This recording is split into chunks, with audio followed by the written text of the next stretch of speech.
Hi, and welcome to the third part of our algebra series. Today we'll be looking at converting worded statements to expressions. Let's first define what are mathematical operations. Mathematical operations may be of two types, unary and binary. Today we'll be looking at the four basic binary operations. The four basic binary operations are multiplication, addition, subtraction,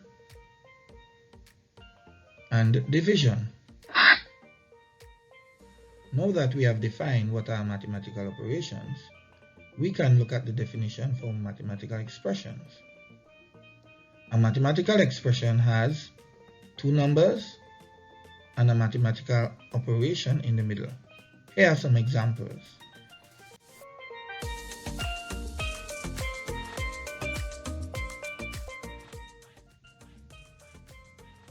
Mathematical expressions can also have a variable and a number followed by a mathematical operation in the middle. Here are two examples. Mathematical expressions can also have two variables followed by a mathematical operation in the middle, like this. Having established what are mathematical expressions, let us look at some non-examples of mathematical expressions.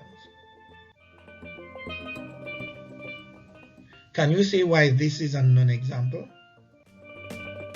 If you said because of the presence of the equal sign, then you are correct. The equal sign is not a mathematical operation, and because it's not a mathematical operation, it is therefore a non-example of a mathematical expression. Here's another non-example. Can you say why this is a non-example? You are correct, because of the less than or equal to sign. If we had a mathematical operation here, then it would have been an example. Otherwise, it's a non-example. We can convert worded statements to mathematical expressions using three simple steps. The first step is to do a variable assignment. This assignment of a variable usually takes the form of an assertive statement, such as, let x be the unknown number or quantity. You may have used a variable y. Any other variable for that matter could have been used. The second stage is to locate the keywords or phrases. These keywords or phrases are in direct alignment to a mathematical operation. For example, when added is directly aligned to the mathematical operation addition. Here's an example in how it's used. When 5 is added to x, this is interpreted as x plus 5. This is also equivalent to 5 plus x. This is so only because of the commutative law of addition. Here are some other keywords. Less than or fewer than. Less than or fewer than is in direct alignment to the operation subtraction. For example, if I had 5 fewer than x, this is interpreted as x minus 5.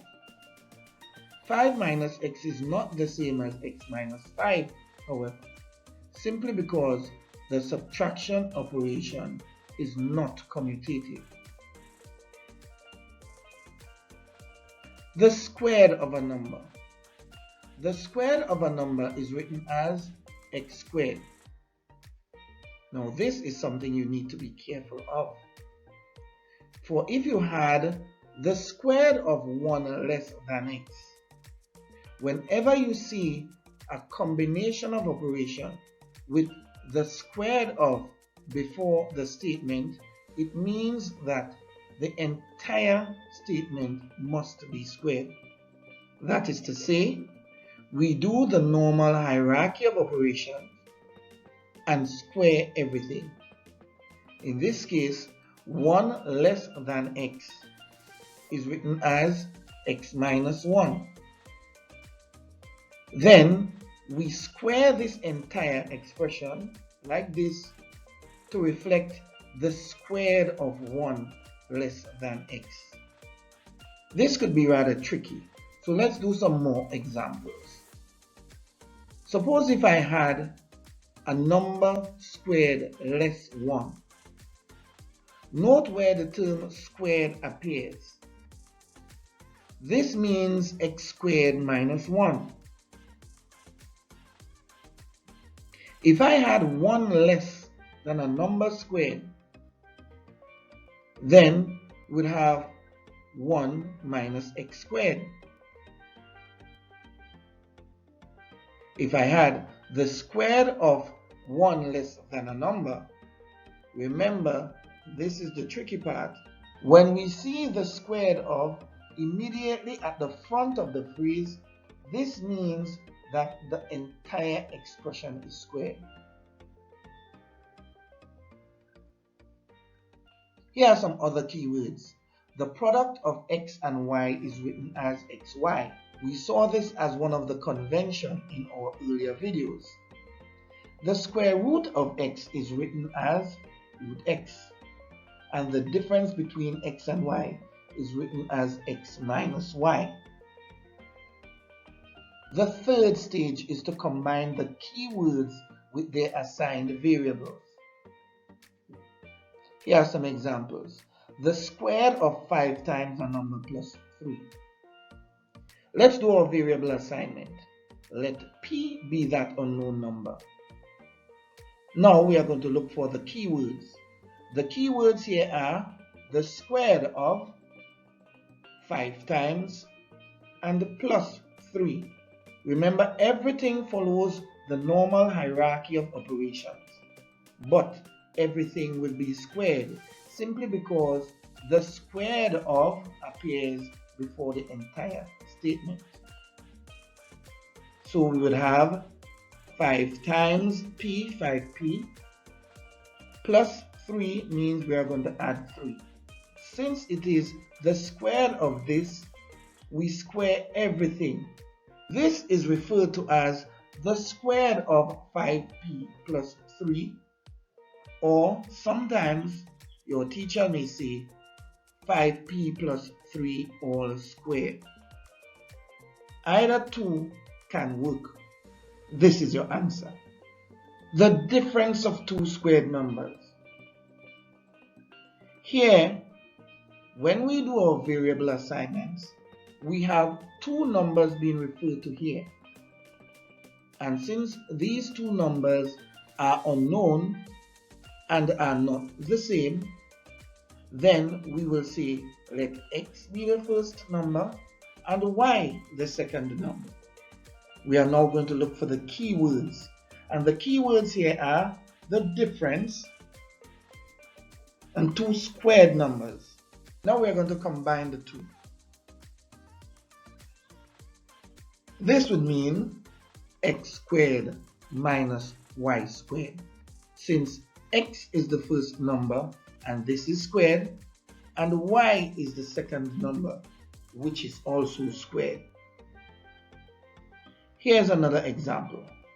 If we were to write a mathematical expression for 5 times a number less than 7, recall I said before, anytime you see the word less than, whenever any variable or number comes after that word than, that goes in the forefront of the algebraic statement. So after we would have assigned the variable, let's say m is that variable, that unknown number, and located our keywords 5 times less than 7, in our combination, what we do first is to place the 7 in the forefront. Remember I said, after the word than gives you a cue as to which number or variable comes in the front. The phrase less refers to the operation minus. And 5 times means 5 multiplied by the unknown number. This will give me the expression 7 minus 5m. So that 7 minus 5m will be your algebraic expression. Thanks for watching and see you in the next video. Please don't forget to hit that like and subscribe button. Thanks for watching.